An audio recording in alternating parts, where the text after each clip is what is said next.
എല്ലാവർക്കും നമസ്കാരം. എൻ്റെ പുതിയ വീഡിയോയിലേക്ക് സ്വാഗതം. സോ ഗായ്സ്, കൽക്കി കണ്ടു ഇന്നലെ പോയിട്ട്. അടിപൊളി.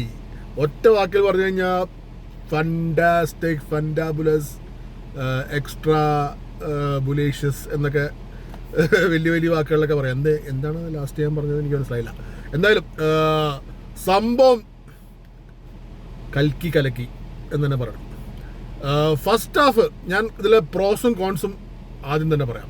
പ്രോസ് എന്ന് പറഞ്ഞാൽ നല്ല കാര്യങ്ങൾ എന്ന് പറഞ്ഞു കഴിഞ്ഞാൽ ഫിലിം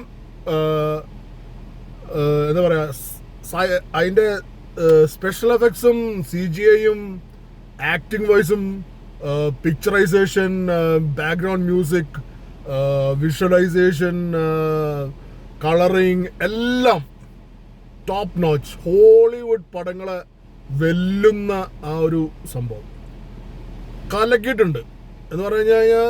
ഇന്ത്യൻ സിനിമയിൽ ഇത്രയും വ്യക്തമായി, ഇത്രയും ക്ലിയറായി, ഇത്രയും പെർഫെക്ഷനോട് കൂടി ഒരു സിനിമയിൽ ഗ്രാഫിക്സ് വന്നിട്ടുണ്ടോ എന്ന് ചോദിച്ചു കഴിഞ്ഞാൽ ഉണ്ടാവില്ല. അത് കൽക്കിയിൽ തന്നെയാണ് ആദ്യം വന്നത് എന്ന് എനിക്ക് 100% ഞാൻ എടുത്ത് പറയാം.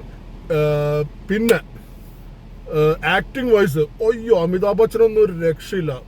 ആ സൗണ്ട് തന്നെ കേൾക്കുമ്പോൾ, ഞാൻ ഹിന്ദിയിലാണ് കണ്ടത്, എനിക്ക് അമിതാഭ് ബച്ചൻ്റെ ആ സൗണ്ട് ഒന്ന് കേൾക്കണേ. ഓ, എന്താ അങ്ങനെ ഈ ബാക്ക്ഗ്രൗണ്ട് മ്യൂസിക് ഇല്ലാതെ തന്നെ തിയേറ്റർ ഇങ്ങനെ കിടന്ന് കുലുങ്ങുന്ന പോലെയാണ് പുള്ളിയുടെ ആ സൗണ്ട് പുറത്തേക്ക് വരുമ്പോൾ. അത് ആ അമിതാഭ് ബച്ചൻ വരുന്ന സീനൊക്കെ ഉണ്ടല്ലോ, പൊളിച്ചു. അപ്പം ഞാൻ പ്രോസ് ആൻഡ് കോൺസ് പറയുന്നുണ്ട്, അപ്പം ഞാൻ കൂടുതൽ ഇങ്ങനത്തെ കാര്യങ്ങളിൽ പോകുന്നില്ല. പിന്നെ അഭിനയം പറഞ്ഞു, എല്ലാവരും മികച്ച അഭിനയം. പിന്നെ വേറെ എന്താ പറയുക, ഭയങ്കര എൻഗേജിങ് ആണ് മൂവി. സ്റ്റാർട്ട് ടു എൻഡ് വരെ ഭയങ്കര എൻഗേജിങ് ആണ്. അതിൽ കോൺസ് എന്ന് പറഞ്ഞാൽ എനിക്ക് ആ കൂടി ഒരു ചെറിയൊരു പ്രശ്നം എന്ന് എനിക്ക് തോന്നിയത്, സ്റ്റാർട്ടിങ് ഒരു പടം തുടങ്ങിയിട്ട് ഒരു 10 മിനിറ്റിന് ശേഷം പ്രഭാസിനെ ഇൻട്രൊഡ്യൂസ് ചെയ്യുന്ന ഒരു സീനുണ്ട്. അവൻ്റെ ഒരു ക്യാരക്ടർ ഇൻട്രൊഡ്യൂസ് ചെയ്യുന്നത്, ആ സീന് വളരെ എന്താ പറയുക, ഒരു ഓക്വേർഡ് സീനായി മാറി. ആ ഒരു സീനുകൊണ്ട് മാത്രം ഈ സിനിമ എന്താ പറയുക, ഒരു കുറച്ച് നിലവാരം അതിൻ്റെ കുറഞ്ഞതുപോലെ എനിക്ക് തോന്നി. അതിൻ്റെ ഒരു ആവശ്യം ഉണ്ടായിരുന്നില്ല. അത് ഭയങ്കര ലെങ്തി ആയിരുന്നു. പിന്നെ ഒരു എന്താ പറയുക, ഒരു തല്ലിപ്പൊളി കോമഡി എന്ന് തന്നെ പറയാം. തല്ലിപ്പൊളി എന്ന് പറഞ്ഞാൽ ഒരു വർക്കൗട്ട് ആകാത്തൊരു കോമഡിയൊക്കെ ഇട്ടിട്ട്, ഒരു ക്ലീശയെന്നൊന്നും പറയാൻ പറ്റില്ല, അതാണ് ഒരു വൃത്തിയായിട്ട കോമഡി. നമുക്കങ്ങോട്ട് ഒരു വെറുപ്പിക്കില്ലേ, ആ ടൈപ്പ് കോമഡിയൊക്കെ ഇട്ടിട്ട്. ആ ഒരു പടം തുടങ്ങിയതിന് ശേഷം ഉണ്ടത്, പടം തുടങ്ങുമ്പോൾ തന്നെയല്ല, പടം തുടങ്ങി കുറച്ച് ഒരു 10 മിനിറ്റ് കഴിഞ്ഞിട്ടാണ് ഈ സംഭവം വരുന്നത്. അപ്പോൾ എന്നാലും ആ ഒരു അതും അതൊരു 10 മിനിറ്റ് ദൂരം ഉണ്ടെന്നാണ് എനിക്ക് നീളം ഉണ്ടാണ് എനിക്ക് തോന്നുന്നു. പക്ഷെ അത് കുറച്ച് അനാവശ്യമായിട്ട് എനിക്ക് തോന്നി. അതൊഴിച്ച് ബാക്കി എൻ്റെ പൊന്നു ഒരു രക്ഷയില്ല.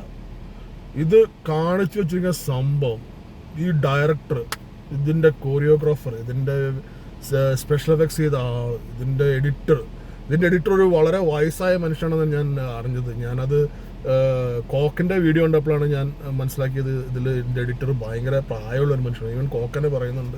കോക്ക് എന്ന് പറഞ്ഞാൽ അശ്വന്ത് കോക്കല്ലേ, പുള്ളി തന്നെ പറയുന്നുണ്ട് ഇങ്ങനെയൊക്കെ എഡിറ്റ് ചെയ്ത് വെക്കാൻ പറ്റുമോ. അപാരമായിട്ടുണ്ട് കേട്ടോ. അതുപോലെ തന്നെ കളറിങ്, ആ ഒരു മാഡ് മാക്സ് സ്റ്റൈല്, ഞാൻ മാഡ് മാക്സിൻ്റെ ഇത് പറയുമ്പോൾ ആ മാഡ് മാക്സ് സ്റ്റൈലുള്ള കളറിങ്, അതൊക്കെ ഗംഭീരമായിട്ടുണ്ട്. പിന്നെ ഞാൻ പറയില്ല, പിന്നെ ഇതിനെപ്പറ്റി പലരും പറയുന്നുണ്ട്, ഇത് അവിടുന്ന് കോപ്പി അടിച്ചാണ്. Fine, okay. ഇത് കുറേ സീനുകൾ നമ്മൾ അവിടെ ഇവിടെയൊക്കെ കണ്ടു പറയുന്നുണ്ട്. നമ്മൾ ദീപിക പഡ്കോൺ തീ കൂടെ ഇറങ്ങി വരുമ്പോൾ, അതൊക്കെ നമ്മളെ ഗെയിം ഓഫ് ത്രോൺസിൽ നമ്മളെ കലീസി ഇറങ്ങി വരുന്ന ആ ഡ്രാഗൺ ഫയറിൽ നിന്ന് ഇറങ്ങി വരുന്ന ഒരു ടൈപ്പ് ഒരു സംഭവം തന്നെയാണ്. അങ്ങനെ പല ഇൻസ്പയർഡ്, പിന്നെ മാഡ് മാക്സിൻ്റെ ഇൻസ്പയർഡ് ആയിട്ടുള്ള കാറുകളും ആ ഒരു ഡെസേർട്ടും ആ ഒരു അറ്റ്മോസ്ഫിയറും, പിന്നെ സ്റ്റാർ വാർസിൻ്റെ പോലത്തെ തോക്കും ആ ഒരു അട്ടയറും അതും ഇതൊക്കെ. എന്നാലും അതൊക്കെ സംഭവം ഉണ്ടെങ്കിൽ പോലും അതിനേക്കാളും ഇംപ്രൂവൈസ് ചെയ്തിട്ട് അവർ നന്നായിട്ട് അതിൽ ചെയ്യാൻ ശ്രമിച്ചിട്ടുണ്ടെന്നുള്ളതാണ് നമ്മൾ അംഗീകരിക്കേണ്ട ഒരു കാര്യം. അതൊരു ഇന്ത്യൻ സിനിമയിൽ ഇത്രയും പെർഫെക്ഷനോട് കൂടി ഇങ്ങനത്തെ കാര്യങ്ങളൊക്കെ എക്സിക്യൂട്ട് ചെയ്തിട്ട് നമ്മളെ മുന്നിൽ എത്തിച്ച്, അതും 3D വരേണ്ടെന്നാണ് സംഭവം കിട്ടുന്നത്. 3D ഒക്കെ നാട്ടിലൊക്കെ 3D ആണ്, ഇവിടെ ദുബായിൽ 3D ഇല്ല. ഞാൻ എവിടെയും കണ്ടില്ല 3D നോക്കിയിട്ട്. അപ്പോൾ അതുകൊണ്ടാണ് ഞാൻ ഹിന്ദി കാണാൻ പോയതെന്ന്. എനിക്ക് തെലുങ്ക് അധികം മനസ്സിലാവില്ല. പിന്നെ തമിഴും മലയാളം കാണണം. പക്ഷെ അതൊരു എന്താ, എനിക്ക് തോന്നുന്നത് കുറച്ചുകൂടി അമിതാഭ് ബച്ചനും അങ്ങനെ കുറച്ച് ആക്ടേഴ്സൊക്കെ ഉള്ളതുകൊണ്ടെങ്കിൽ ഹിന്ദി, അപ്പോൾ അമിതാഭ് ബച്ചൻ്റെ ക്യാരക്ടറൊക്കെ ഹിന്ദി സംസാരിക്കുമ്പോൾ അതിൻ്റെ ഒരു ഗാംഭീര്യം ഈ ഹിന്ദിയിലുള്ള കണ്ടാലേ നമുക്ക് മനസ്സിലാവുള്ളൂ. ആ ഡബ്ബിങ്ങിൽ ചിലപ്പോൾ ആ ഗാംഭീര്യം കിട്ടിയെന്ന് വരില്ല. അതുകൊണ്ട് തന്നെയാണ് ഞാൻ ഹിന്ദി കാണാൻ പോയത്. സോ മോനെ don't miss it on big screen. That's what I am telling U.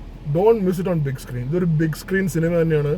ഈ ഒരു മഹാഭാരതത്തിൻ്റെ സ്റ്റാർട്ടിംഗ് ഒക്കെ കാണിക്കുന്നത് എൻ്റെ മോനെ ഈ ഒരു ഗൂസ് ബംസ് ആണ്. എന്ന് പറഞ്ഞു കഴിഞ്ഞാൽ നമ്മൾ മഹാഭാരതവും രാമായണമൊക്കെ പണ്ട് ടി വിയിൽ കണ്ടിട്ടുണ്ട്, ഇങ്ങനെ അമ്പ് ചെയ്ത് പോകുന്നതും അങ്ങനെയുള്ള സംഭവങ്ങളൊക്കെ നമ്മൾ കണ്ടിട്ടുണ്ട്, രഥങ്ങളും ഇതൊക്കെ. പക്ഷെ ഇതൊരു വേറെ ലെവലിൽ ഈ ഒരു കുറച്ചുകൂടി ഒരു റിയലിസ്റ്റിക് ആയിട്ടുള്ള ഒരു CG എഫക്ട്സോടെ കൂടിയിട്ടൊക്കെ നമ്മൾ കാണുമ്പോൾ ഗംഭീരം തന്നെ കേട്ടോ, ഗംഭീരം, അതിഗംഭീരം. ഇങ്ങനൊരു സംഭവം ഈ ഒരു കോൺസെപ്റ്റിലൂടെ എത്തിച്ചിട്ട് ഇത് രണ്ടും ആ ഒരു ഇതിഹാസങ്ങളും ഈ ഒരു ഫ്യൂച്ചറൊക്കെ കോർത്തിണക്കി ഭയങ്കര എന്താ പറയുക നീറ്റായിട്ട് അത് മിക്സ് ചെയ്ത് അവർ കൊണ്ടുപോയി. മൈ ഗോഡ്, അത് സംഭവ ബഹുലമായിട്ടുണ്ട് തന്നെ പറയണം. ബ്രഹ്മാണ്ഡ സിനിമ. നമ്മൾ RRR ഒക്കെ കണ്ടിട്ടുണ്ട്. അതിന് മുമ്പ് നമ്മൾ ഇത് കണ്ടിട്ടുണ്ട്, നമ്മളെ മഹിഷ്മതി, എന്താണ്, അയ്യോ പടത്തിൻ്റെ പേര് പറഞ്ഞു പോയല്ലോ, മൈ ഗോഡ്, ബാഹുബലി കണ്ടപ്പോൾ നമ്മൾ ബ്രഹ്മാണ്ഡ സിനിമ എന്ന് പറഞ്ഞത് അതിനേക്കാളും വെല്ലുന്നൊരു സംഭവം, മെഗാ മാസ്. ഇതിൽ ആ കൂടി എനിക്ക് പ്രശ്നം എന്ന് പറഞ്ഞാൽ പ്രഭാസിൻ്റെ ഒരു സ്റ്റാർട്ടിങ്ങിൽ ഒരു കുറച്ച് വൃത്തികെട്ട ഒരു കോമഡി ഇതൊക്കെ ഉണ്ട്. അതൊന്ന് ഒഴിവാക്കി കഴിഞ്ഞ് കഴിഞ്ഞാൽ പിന്നെ സെക്കൻഡ് ഹാഫ്, ഫസ്റ്റ് ഹാഫാണ് ഈ ഇതിലൊരു ഫസ്റ്റ് ഹാഫിലൊരു 20 മിനിറ്റ് കഴിയുമ്പോഴേക്കും പടം പിക്കപ്പ് ചെയ്യും, അതിൻ്റെ ഒരു പേസിലേക്ക് എത്തി കഴിഞ്ഞാൽ പിന്നെ നമുക്ക് പിന്നെ ഇതൊന്നും നമ്മൾ ചിന്തിക്കേണ്ട കാര്യമില്ല. അതുവരെ ചെറിയൊരു ഇതെനിക്ക് തോന്നി. പക്ഷെ അത് കഴിഞ്ഞിട്ട് സെക്കൻഡ് ഹാഫിലാണ് നിർത്തി, പിന്നെ തുടങ്ങണ സമയത്തോടു കൂടി പടത്തിൻ്റെ ഒരു ലെവൽ വേറെയാണ്. ബിക്കോസ് ആ ലാസ്റ്റിലൊക്കെ എത്തുമ്പോൾ ഫൈറ്റിംഗ് ഒക്കെ കാണുമ്പോൾ സ്റ്റാർ വാർസിലൊക്കെ ചെയ്ത് നമ്മൾ കണ്ടിട്ടുണ്ട്, നമ്മൾ അങ്ങനെ കണ്ടിട്ടുണ്ടെന്ന് പറയുന്നതല്ലാതെ ഇന്ത്യൻ സിനിമയിൽ നമ്മൾ അങ്ങനെ കണ്ടിട്ടില്ല. അത് നമ്മൾ ഇന്ത്യൻ സിനിമയിൽ അതൊരു ഡയറക്ടർ അത് എക്സിക്യൂട്ട് ചെയ്ത് കാണിക്കുമ്പോൾ നമ്മൾ ശരിക്കും കൈയടിക്കണം. അല്ലാണ്ട് അതിനെപ്പറ്റി നമ്മൾ കോപ്പി അടിച്ചല്ലേ അത് അങ്ങനെ പറയരുത് ഒരിക്കലും. അമേസിങ്, ആ ഗ്രാഫിക്സ് വർക്കൊക്കെ അമേസിങ് ആണ് ചെയ്തിരിക്കുന്നത്. എന്താ പറയുക, അവർക്ക് പറ്റാവുന്ന രീതിയിൽ അവർ എത്ര എഫേർട്ട് എടുത്തിട്ട് അവർ എക്സിക്യൂട്ട് ചെയ്യണം, അതാണ് എനിക്ക് പറയാനുള്ളത്. സോ വേറെ എനിക്ക് പ്രത്യേകിച്ച് ഈ പടത്തിൽ എന്താ പറയണെന്ന് പറയാൻ, ആ ഒരു നമ്മൾ ആ മഹാഭാരതം ഇതിൽ കോർത്തിണക്കിയ രീതി അത് ശരിക്കും എനിക്ക് ഇഷ്ടപ്പെട്ടു. ഞാനൊക്കെ പലപ്പോഴും ഇങ്ങനെ ചിന്തിക്കാറുണ്ട്, എന്തുകൊണ്ട് നമുക്കൊരു ഇതുപോലത്തെ ഒരു ഈ ഗെയിം ഓഫ് ത്രോൺസ് ഒക്കെ എടുത്ത പോലെ നമുക്ക് മഹാഭാരതം ചെയ്തുകൂടാ, അല്ലെങ്കിൽ രാമായണം എന്ന് പറഞ്ഞ ഒരു കഥ അതുപോലെ ചെയ്തുകൂടാ എന്നൊക്കെ ഞാൻ പലപ്പോഴും ചിന്തിക്കാറുണ്ട്. ആ ഒരു എത്രയോ പടങ്ങൾ നമ്മൾ ചെയ്യുന്നുണ്ട്, ഇത്ര കോടികൾ മുടക്കിയിട്ട് ഈ അലന്ന പടങ്ങൾ നമ്മൾ ചെയ്യുന്നില്ലേ. പക്ഷെ അതിനൊക്കെ ഇങ്ങനത്തെ സംഭവമൊക്കെ ചെയ്യുമ്പോൾ നമ്മളെ ഒരു കൾച്ചർ, നമ്മളൊരു ഇതിഹാസമൊക്കെ നമുക്ക് മറ്റുള്ളവരുടെ മുമ്പിൽ കൊടുത്തിട്ട് ഇതുപോലെ നെറ്റ്ഫ്ലിക്സിലൊക്കെ കാണിക്കുമ്പോൾ അവരും അതിനായിട്ട് കണക്റ്റഡ് ആവും, അവരും അപ്രീഷിയേറ്റ് ചെയ്യും നമ്മളെ പഴയ കൾച്ചർ ഇതൊക്കെ ഇങ്ങനെ രീതിയിലൊക്കെ കാണിക്കുന്നുണ്ടല്ലോ. അത് ശരിക്കും ഈ ഒരു സിനിമയിൽ കൂടെ അവരത് ശരിക്കും ചെയ്യാൻ ശ്രമിച്ചിട്ടുണ്ടോ എന്നുള്ളതാണ് എനിക്ക് ഏറ്റവും ഇഷ്ടപ്പെട്ടൊരു കാര്യം. അത് ഗംഭീരമായിട്ടുണ്ട്.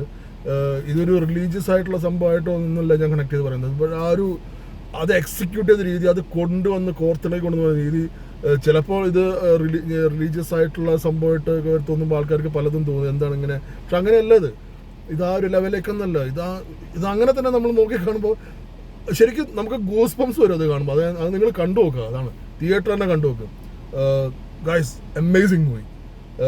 ഇത് ഭയങ്കര എന്താ പറയുക, സ്റ്റോറിയാണ് മറ്റേതാണെന്നല്ല ഞാൻ പറയുന്നത്. ആ പടം ഒരു കാണേണ്ട പടം, തിയേറ്റർ പടമാണ്. ഇതിൽ ഞാൻ പറഞ്ഞ പോലെ ആ ചെറിയൊരു 10 മിനിറ്റ് പോർഷൻ ഒഴിച്ചു നിർത്തി കഴിഞ്ഞാൽ ഇറ്റ്സ് എ മെഗാ എന്താ പറയുക, ഒരു മാസ് മൂവി, ഒരു ഭയങ്കര ബ്രഹ്മാണ്ഡം ആയിട്ടുള്ള ഒരു ഫിലിമാണ്. കാണേണ്ട പടമാണ് ഇത്. Must see it in big screen, must watch in big screen. ഇത് ചെറിയ സ്ക്രീനിൽ കണ്ടു കഴിഞ്ഞാൽ ഇത് മറ്റേ കാർട്ടൂൺ പോലെ നമുക്ക് തോന്നുള്ളൂ. അതുകൊണ്ടാണ് ഞാൻ പറയുന്നത് തിയേറ്ററിൽ കണ്ടാലേ അതിൻ്റെ ശരിക്കുള്ള ഒരു എഫക്റ്റ് കിട്ടുള്ളൂ. അത് ശരിക്കും എനിക്ക് തോന്നുന്നു 3D കാണുകയാണ് ഇതിൽ കുറച്ചുകൂടി ബെറ്റർ ആയെന്നാണ് എനിക്ക് തോന്നുന്നത്. എന്തായാലും 3D കാണാൻ പറ്റില്ല, 3D ഇറങ്ങുകയാണെങ്കിൽ പോയി കാണണം. ഞാൻ കണ്ടത് ഹിന്ദിയിലാണ്, അപ്പോൾ നിങ്ങൾ തീർച്ചയായും പോയി കാണണം. ഇതൊരു പെയ്ഡ് പ്രൊമോഷൻ ഒന്നും അല്ല കേട്ടോ. സോ ഗൈസ്, അടുത്ത വീഡിയോ കാണാം. ബൈ.